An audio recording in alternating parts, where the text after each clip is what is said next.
आपको हमने बताया था कि नवाज शरीफ साहब ने इससे पहले भी कुछ बातें की थी जिसमें उन्होंने ये कहा था कि पाकिस्तान की तबाही, बर्बादी और जो इस वक्त एक टर्मोइल है उसका जिम्मेदार इंडिया को करार नहीं दिया जा सकता। चाइना भी एक मतलब परस्त मुल्क है। वो अपना मतलब हल करने के लिए हमें उतना ही औकात पे रखेगा जितनी हमारी औकात है। वो तो हमेशा से इंडिया की तारीफ करता है, किसी इस्लामी कंट्री या मुसलमान की तारीफ करके तो वो राजी नहीं है क्योंकि किसी मुसलमान भाई की जो मुसलमान की तारीफ करे। वीडियोस में देखा था कि रेडी वाला है, कोई भी किसी भी शॉप पे अगर आप जाते हैं तो वहाँ क्यूआर यूज होता है, क्यूआर स्कैनर यूज होता है। पाकिस्तानी सबको पता चल गया, आप क्यूआर स्कैनर के जरिए वहाँ पर पेमेंट होती है। उनका साफ इलाका है, उनके लोग यानी कि वेल एजुकेटेड नजर आ रहे हैं वहाँ पे। हमारे इधर कुछ भी नहीं है।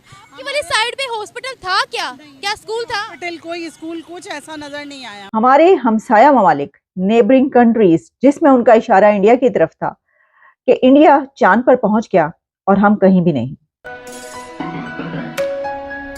नमस्ते दोस्तों, जय हिंद, वंदे मातरम। स्वागत है आपका हमारे चैनल पर।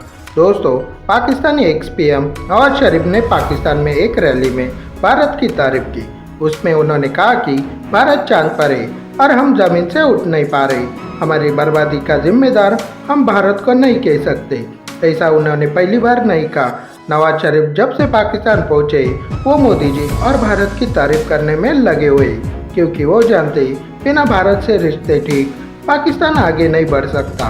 पर पाकिस्तान आर्मी पूरा पाकिस्तान चलाती तो पाकिस्तानी पीएम को भारत विरोधी बनना ही पड़ता है। इसी को लेकर पाकिस्तानी मीडिया और लोग बता रहे भारत पाकिस्तान से हर चीज़ में आगे, जैसे कि आईटी, यूपीआई पेमेंट, भारत की इकोनॉमी, ऐसी बहुत चीज़ों में पाकिस्तान भारत का मुकाबला नहीं कर सकता। वही भारत की इकोनॉमी वर्ल्ड की सबसे फास्टेस्ट इकोनॉमी बन चुकी। तो इसे आप इस बारे में क्या सोचते हैं, हमें कमेंट बॉक्स में जरूर बताएं। प्राइम मिनिस्टर है नवाज शरीफ, उन्होंने एक प्रेस कॉन्फ्रेंस में इंडिया की तारीफ करते हुए कहा कि आज हमारा हमसाया मुल्क भारत चांद पर पहुंच गया है, लेकिन हम अभी जमीन से नहीं उठ पा रहे। पाकिस्तान अपने इन हालातों का जिम्मेदार खुद है। क्या कहेंगे उनके इस बयान पर? हालात पाकिस्तान के हालात अच्छे हो जाएंगे, वो तो खुद एक भगोड़ा है, उसको तो शर्म आनी चाहिए ऐसी बात करने से। वो तो हमेशा से इंडिया की तारीफ करता है, किसी इस्लामी कंट्री या मुसलमान की तारीफ करके तो वो राजी नहीं है क्योंकि किसी मुसलमान भाई की जो मुसलमान की तारीफ करे। दूसरी बात है, ये तो खुद भगोड़ा है, ये कैसे बात कर रहा है? उसका जिम्मेदार कौम नहीं है, वो खुद है कि 3 दफ़ा का प्राइम मिनिस्टर बना हुआ, कहता है मुझे मौका दे दो। किस चीज़ का? अगर भाई खुसरा भी अगर चौक में दुआ करे ना खड़े होकर, या अल्लाह मुझे बच्चा दे दे, तो हो सकता है खुसरे को भी अल्लाह मुआवजे के तौर पे बच्चा दे दे।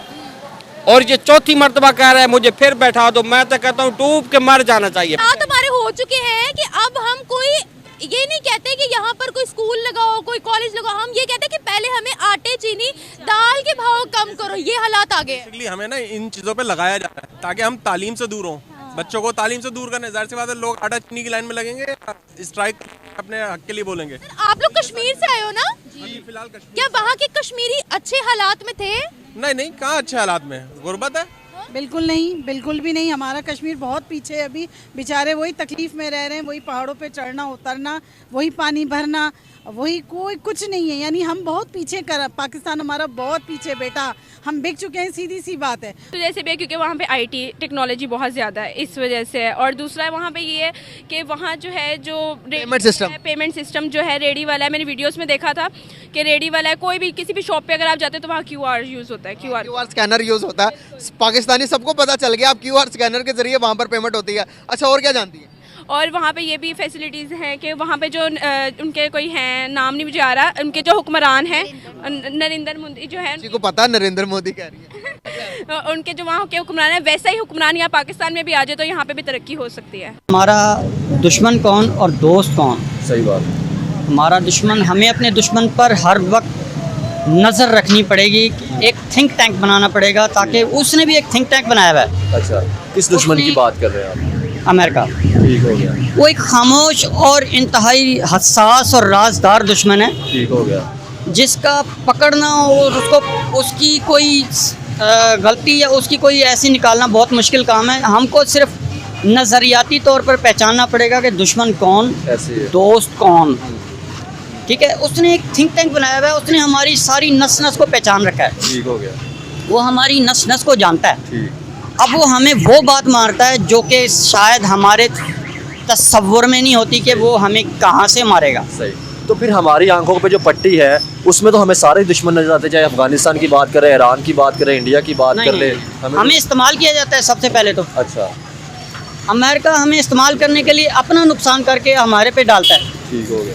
नुकसान वो इतनी राजदारी से अपना खुद करता है, और अगर उसकी दुश्मनी सिर्फ हमारे साथ तो नहीं है, तकरीबन जितने भी निचले मुल्क हैं, जो गरीब मुल्क, मुसलमान मुल्क हैं, वो उनको भी इसी तरह टॉर्चर कर रहा है और उनसे खून चूस रहा है उनका। जिस तरह वो इस वक्त सारे OIC का हिसाब लगा लें कि OIC सिर्फ अरब ममालिक की बनी हुई है, तो जो मुसलमान जो छोटे मुल्क हैं उनको पूछा नहीं जाता। हादी जब उठते हैं तो वो उठते हैं 72 हुरों की तरफ जाने के लिए, उन्होंने पहुंचना होता है 72 हुरों के पास।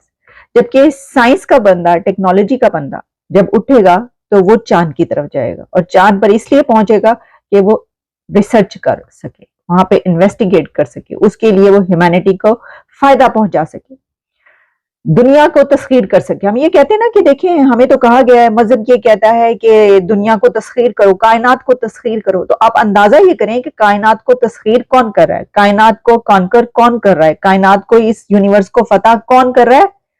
जिनको ये कहा गया और जो ये बड़े धड़ल्ले से कहते हैं कि हमें ये पैगाम दिया गया, वो नहीं कर रहे। वो अगर ऊपर की तरफ जाते हैं तो वो 72 हुरों के लिए जाते हैं, जबकि जो ये नहीं कहते कि हमें ये कहा गया, लेकिन वो तब भी कायनात को तस्खीर कर रहे हैं। तो सच जानकर ही जीना चाहिए। तो जनाब वाला बात वही है जो मैंने आपसे कही कि ये सोचने की बात है कि अगर आप चांद पर नहीं पहुंच सके अभी तक, और आप अभी तक जो है वो जहां पर थे उससे भी बहुत नीचे जा चुके हैं, तो आप सोचें ना कि क्या किया है, क्या हुआ है, क्या पर गलती हुई है, और क्या, और उसमें एक और बड़ा अहम सवाल है, और वो सवाल ये कि क्या उस गलती को अब रेक्टिफाई करने की कोशिश की जा रही है। देखिए, वो कहते हैं ना, देर आए दुरुस्त आए।